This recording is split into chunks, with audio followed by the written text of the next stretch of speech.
Selamat pagi. Apa kabar pemirsa TVR Parlemen dimanapun Anda berada? Berjumpa lagi bersama saya Elisa Purba dan rekan saya Alfa Rizky dalam program TVR 09. Tepat pukul 9 waktu Indonesia Barat, kami hadirkan kepada Anda sejumlah informasi hangat dan menarik yang telah disajikan oleh tim redaksi TVR Parlemen. Dan inilah TVR 09 selengkapnya.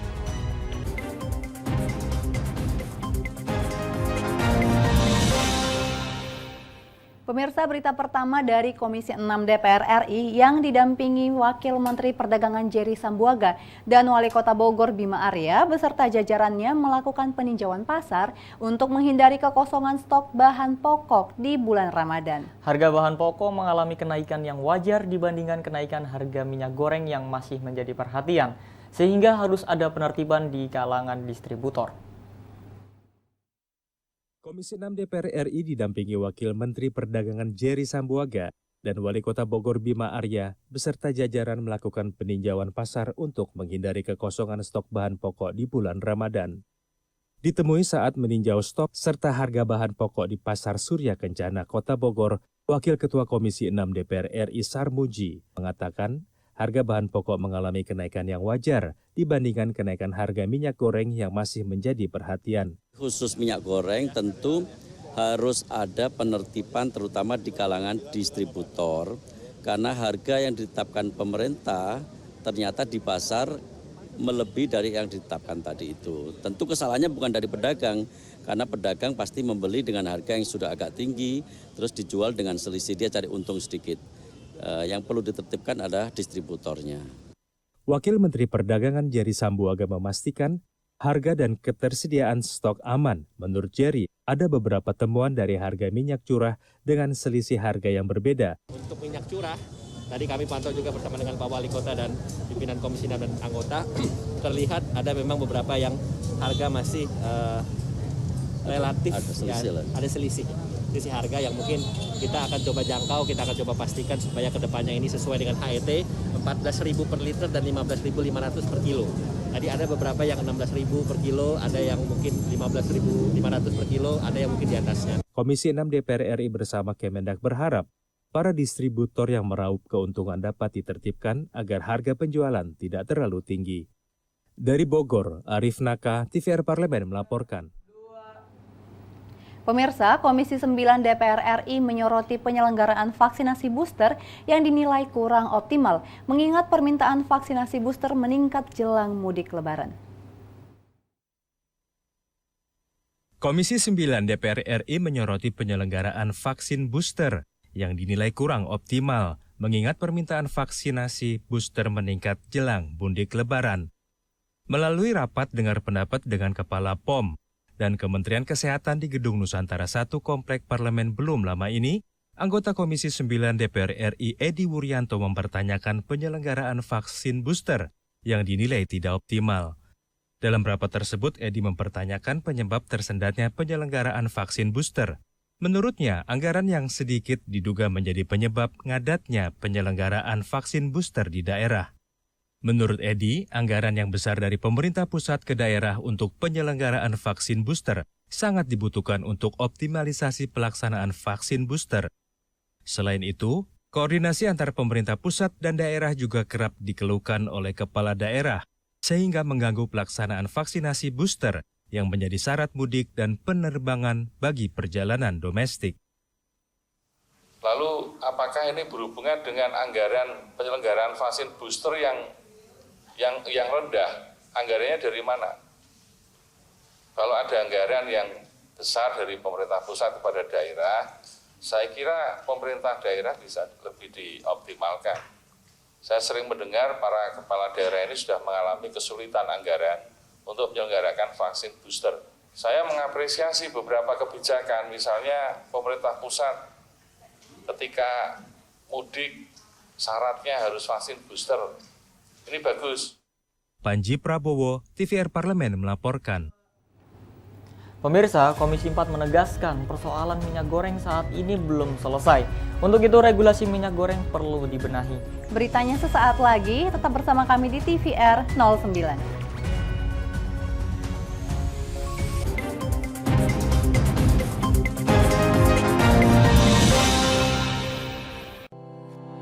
tugas dan fungsi DPR RI sangat penting bagi negeri ini sebagai pengemban amanat rakyat. Namun tidak banyak yang tahu apa saja fungsi dan tugas dari DPR. DPR mempunyai 3 fungsi pokok, yaitu legislasi, anggaran, dan pengawasan. Ketiga fungsi tersebut harus dilaksanakan dalam kerangka fungsi representasi yang mengedepankan kepentingan rakyat berdasarkan aspirasi masyarakat dan untuk kesejahteraan rakyat. Dari fungsi legislasi, DPR RI mempunyai tugas dan wewenang untuk menyusun dan menetapkan program legislasi nasional bersama dengan pemerintah, menyusun dan membahas rancangan undang-undang, menerima rancangan undang-undang dari DPD, membahas rancangan undang-undang yang diusulkan oleh Presiden ataupun DPD, menetapkan undang-undang bersama dengan Presiden, menyetujui atau tidak menyetujui peraturan pemerintah pengganti undang-undang yang diajukan Presiden untuk ditetapkan menjadi undang-undang. Sementara, fungsi anggaran membahas dan memberikan persetujuan atau tidak memberikan persetujuan terhadap rancangan undang-undang tentang APBN yang diajukan Presiden, memperhatikan pertimbangan DPD atas rancangan undang-undang tentang APBN dan rancangan undang-undang terkait pajak, pendidikan, dan agama, menindaklanjuti hasil pemeriksaan atas pengelolaan dan tanggung jawab keuangan negara yang disampaikan oleh BPK, memberikan persetujuan terhadap pemindah tanganan aset negara maupun terhadap perjanjian yang berdampak luas bagi kehidupan rakyat yang terkait dengan beban keuangan negara. Dan fungsi pengawasan, melakukan pengawasan terhadap pelaksanaan undang-undang, APBN, dan kebijakan pemerintah, membahas dan menindaklanjuti hasil pengawasan yang disampaikan oleh DPD terkait pelaksanaan undang-undang mengenai otonomi daerah, pembentukan, pemekaran, dan penggabungan daerah, pengelolaan sumber daya alam dan sumber daya ekonomi lainnya, pelaksanaan APBN, pajak, pendidikan, dan agama. Terima kasih. Video ini dipersembahkan oleh TV dan Radio Parlemen, Biro Pemerintahan Parlemen, Sekretariat Jenderal, dan Badan Keahlian DPR RI.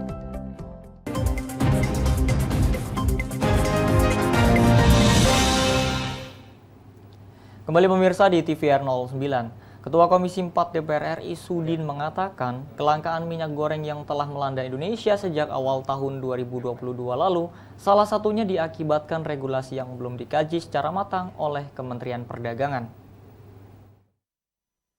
Ketua Komisi 4 DPR RI Sudin mengatakan kelangkaan minyak goreng yang telah melanda Indonesia sejak awal 2022 lalu salah satunya diakibatkan regulasi yang belum dikaji secara matang oleh Kementerian Perdagangan. Menurutnya, kebijakan yang pelin-pelan ini menyebabkan kelangkaan dan distribusi minyak goreng yang macet.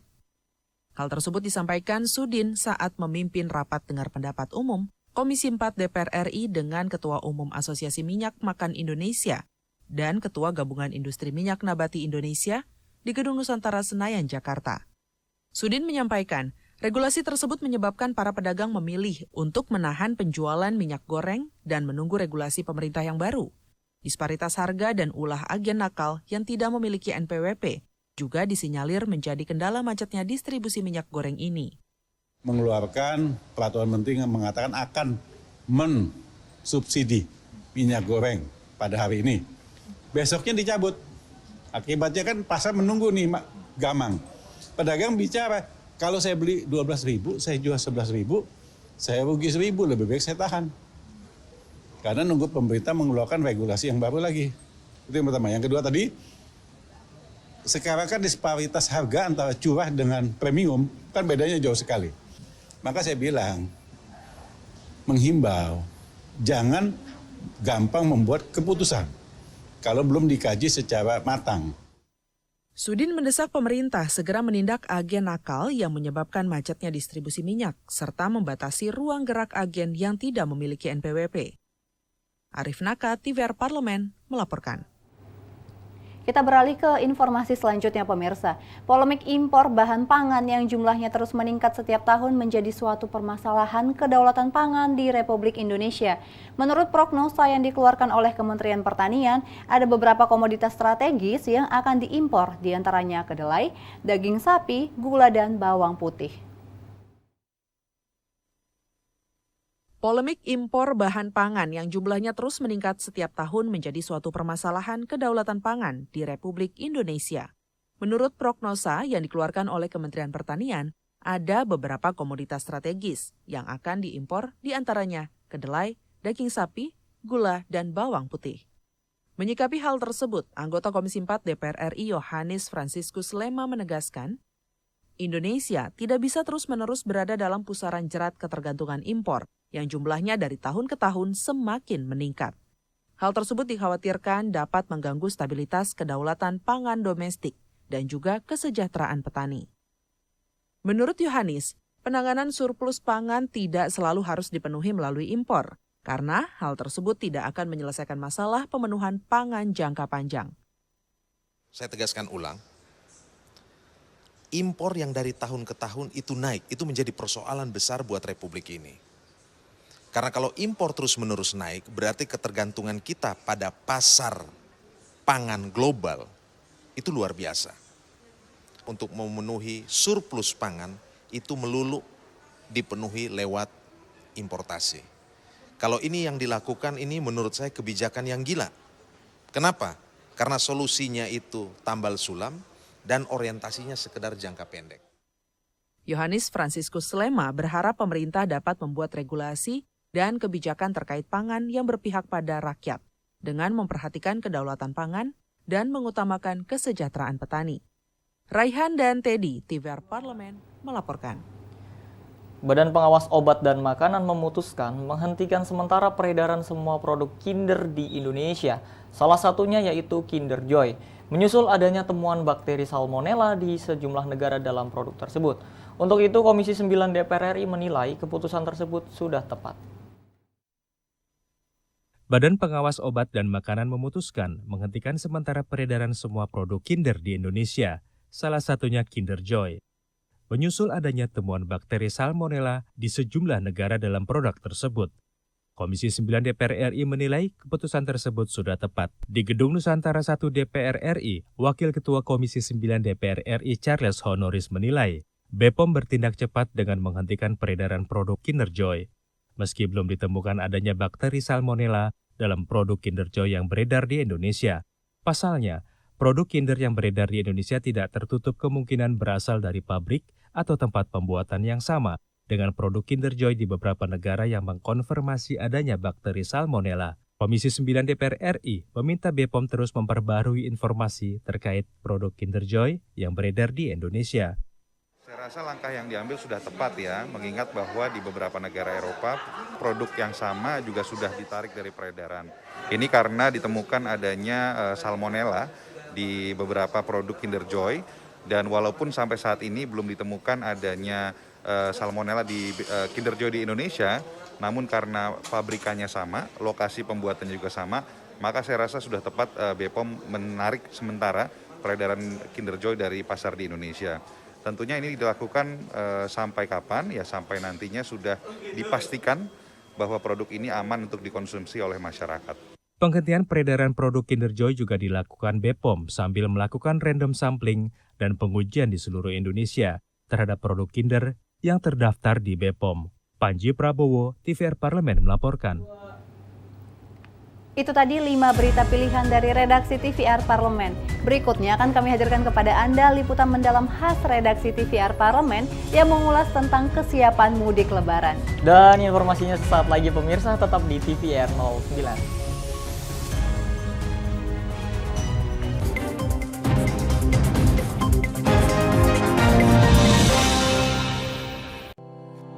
Tugas dan fungsi DPR RI sangat penting bagi negeri ini sebagai pengemban amanat rakyat. Namun tidak banyak yang tahu apa saja fungsi dan tugas dari DPR. DPR mempunyai 3 fungsi pokok, yaitu legislasi, anggaran, dan pengawasan. Ketiga fungsi tersebut harus dilaksanakan dalam kerangka fungsi representasi yang mengedepankan kepentingan rakyat berdasarkan aspirasi masyarakat dan untuk kesejahteraan rakyat. Dari fungsi legislasi, DPR RI mempunyai tugas dan wewenang untuk menyusun dan menetapkan program legislasi nasional bersama dengan pemerintah, menyusun dan membahas rancangan undang-undang, menerima rancangan undang-undang dari DPD, membahas rancangan undang-undang yang diusulkan oleh Presiden ataupun DPD, menetapkan undang-undang bersama dengan Presiden, menyetujui atau tidak menyetujui peraturan pemerintah pengganti undang-undang yang diajukan Presiden untuk ditetapkan menjadi undang-undang. Sementara, fungsi anggaran membahas dan memberikan persetujuan atau tidak memberikan persetujuan terhadap rancangan undang-undang tentang APBN yang diajukan Presiden, memperhatikan pertimbangan DPD atas rancangan undang-undang tentang APBN dan rancangan undang-undang terkait pajak, pendidikan, dan agama, menindaklanjuti hasil pemeriksaan atas pengelolaan dan tanggung jawab keuangan negara yang disampaikan oleh BPK, memberikan persetujuan terhadap pemindahantanganan aset negara maupun terhadap perjanjian yang berdampak luas bagi kehidupan rakyat yang terkait dengan beban keuangan negara. Dan fungsi pengawasan, melakukan pengawasan terhadap pelaksanaan undang-undang, APBN, dan kebijakan pemerintah, membahas dan menindaklanjuti hasil pengawasan yang disampaikan oleh DPD terkait pelaksanaan undang-undang mengenai otonomi daerah, pembentukan, pemekaran, dan penggabungan daerah, pengelolaan sumber daya alam dan sumber daya ekonomi lainnya, pelaksanaan APBN, pajak, pendidikan, dan agama. Terima kasih. Video ini dipersembahkan oleh TV dan Radio Parlemen, Biro Pemerintahan Parlemen, Sekretariat Jenderal, dan Badan Keahlian DPR RI.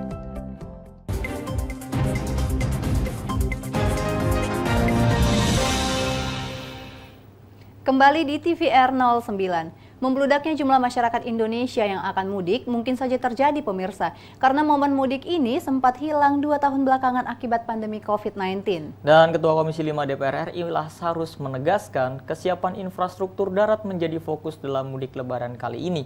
Selengkapnya mari kita simak liputan mendalam yang telah dirangkum oleh tim redaksi TVR Parlemen berikut ini.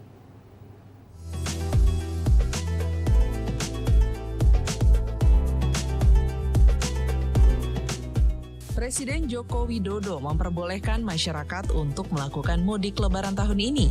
Keputusan ini dikeluarkan dengan pertimbangan kondisi pandemi COVID-19 yang terus membaik, sehingga pemerintah berani untuk mengambil beberapa langkah pelonggaran. Bagi masyarakat yang ingin mudik, diwajibkan sudah melakukan vaksinasi COVID-19 lengkap dan vaksinasi booster sebagai syarat perjalanan. Namun diperbolehkannya mudik lebaran perlu disertai dengan kesiapan moda transportasi dan protokol kesehatan. Anggota Komisi 6 DPR RI, Dedi Yefri Hanteru Sitorus mengatakan, perlu adanya integrasi antar moda transportasi untuk menyambut momen mudik lebaran tahun ini. Membludaknya jumlah masyarakat Indonesia yang akan mudik mungkin saja terjadi. Karena momen mudik ini sempat hilang 2 tahun belakangan akibat pandemi COVID-19. Oh, tadi kita juga usulkan bahwa tentu kita harus memikirkan bagaimana integrasi dari masing-masing moda angkutan itu, ya. Tetapi kan memang kalau kita lihat tidak di semua tempat bisa dilakukan. Tapi di tempat-tempat tertentu, misalnya antara ASDP dengan Damri, ya, atau Kereta Api Indonesia dengan Damri, atau Pelni dengan Damri, gitu ya. Di tempat terpisah, Ketua Komisi 5 DPR RI Lazarus menegaskan kesiapan infrastruktur darat menjadi fokus dalam mudik lebaran kali ini. Lazarus mengatakan ada beberapa ruas jalan tol yang sedang dalam proses pengerjaan dan akan dibuka untuk difungsikan jelang mudik lebaran nanti. Ada beberapa ruas tol yang sedang dalam pengerjaan nanti akan dibuka ya untuk fungsional ya. Kemudian posisi Pantura pun kondisinya sekarang sudah cukup bagus ya. Sekarang kan kalau kita bicara mudik kan kita pantau terutama kalau darat, yang soalnya kan darat, terutama Pulau Jawa ya. Lazarus juga menekankan nantinya tidak boleh ada lagi alat berat yang beroperasi di jalan raya jelang mudik lebaran, sehingga mudik lebaran kali ini dapat berjalan dengan lancar.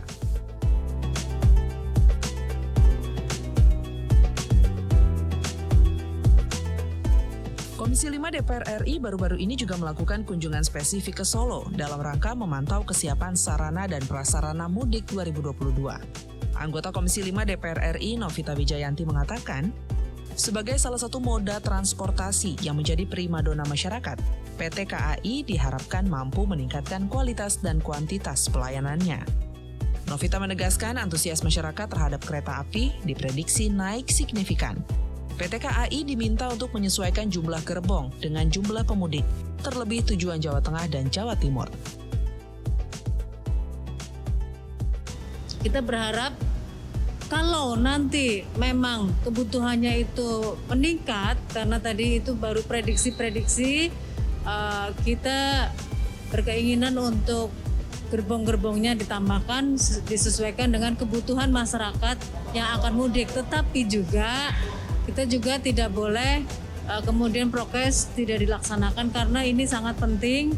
COVID melandai bukan berarti tidak ada, tetapi kita juga harus tetap menjaga sehingga tetap selain mudik lancar, selamat, tetapi juga sehat. Anggota Komisi 5 DPR RI Sri Wahyuni mengatakan, harga tiket terutama pesawat perlu menjadi perhatian serius Kementerian Perhubungan. Sri Wahyuni menegaskan pelaksanaan hari raya seperti ini jangan dijadikan momen bagi operator penerbangan untuk memainkan harga. Terlebih saat ini pasca pandemi, perekonomian masyarakat masih belum kembali normal. Tiket pesawat itu kadang-kadang gila-gilaan ya. Saya mengalami sendiri, harganya itu tiap hari berubah-berubah. Untuk orang yang keuangannya itu cukup atau berlebih tidak masalah ya. Bagaimana dengan masyarakat dan pas-pasan?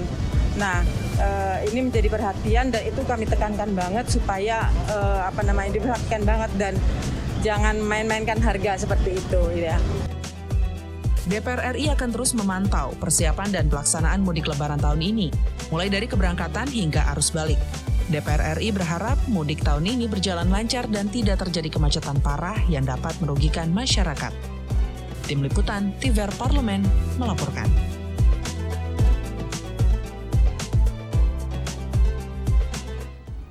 Pemirsa TVR Parlemen, apakah Anda ada rencana ke Yogyakarta di bulan puasa ini? Jika iya, maka Anda harus mengunjungi Kampung Ramadan Jogokarian yang saat ini menjadi destinasi kuliner baru. Untuk itu jangan kemana-mana, informasinya sesaat lagi, pastikan Anda tetap bersama kami di TVR 09.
Ingat selalu protokol kesehatan dengan melakukan 5M.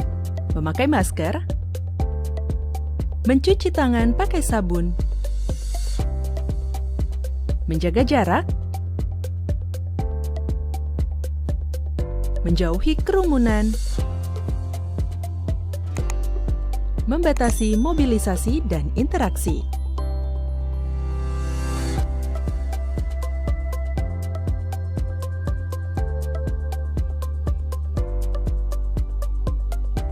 Dipersembahkan oleh Biro Pemberitaan Parlemen, Sekretariat Jenderal DPR RI.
Kembali di TVR 09, masjid tidak hanya menjadi sarana beribadah bagi umat Islam. Di Yogyakarta, pemirsa, Masjid Jogokarian menjadi ikon masjid yang menggerakkan kreativitas masyarakatnya. Dan juga Masjid Jogokarian memang tak hanya sekedar masjid, pemirsa.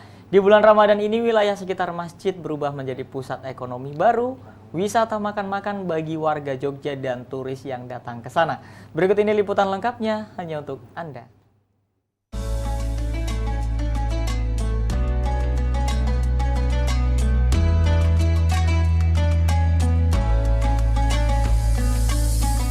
Halo pemirsa TVR 09 yang suka jalan-jalan.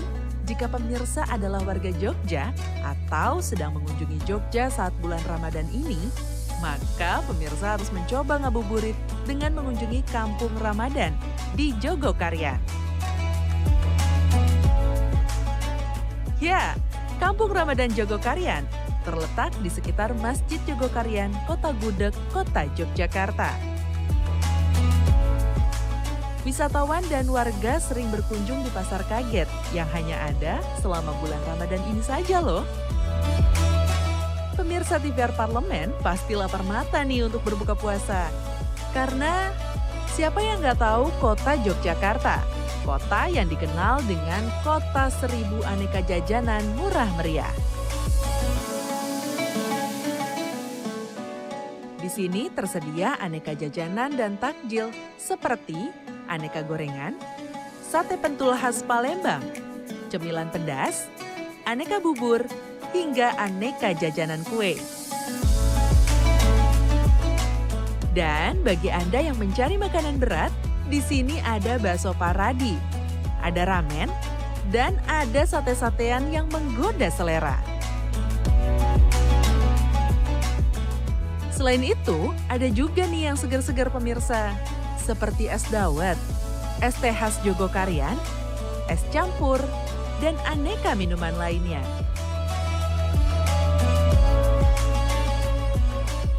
Pasar sore Ramadan di Kampung Jogokarian ini menjadi pemicu semangat para UMKM untuk membangkitkan lagi perekonomian pasca 2 tahun dihantam pandemi COVID-19.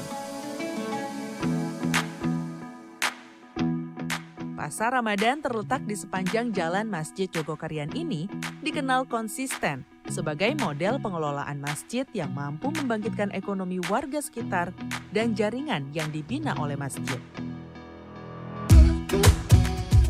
Bagi pemirsa yang ingin merasakan syahdunya berbuka puasa di Masjid Jogokarian, setiap hari disajikan sekitar 3.000 piring takjil buka puasa loh, yang dimasak oleh kelompok ibu-ibu dasawisma dari tiap rukun tetangga atau RT. Seiring melandainya kasus COVID-19 di kota Yogyakarta pada Ramadan ini, pihak masjid mulai kembali menyediakan menu berbuka puasa kepada umat dengan menggunakan piring. Nah, gimana pemirsa? Sudah tertarik belum untuk mengunjungi Kampung Ramadan Jogokarian? Buruan datang ke Jogja! Sampai di sini dulu ya, dan sampai jumpa di kota-kota berikutnya.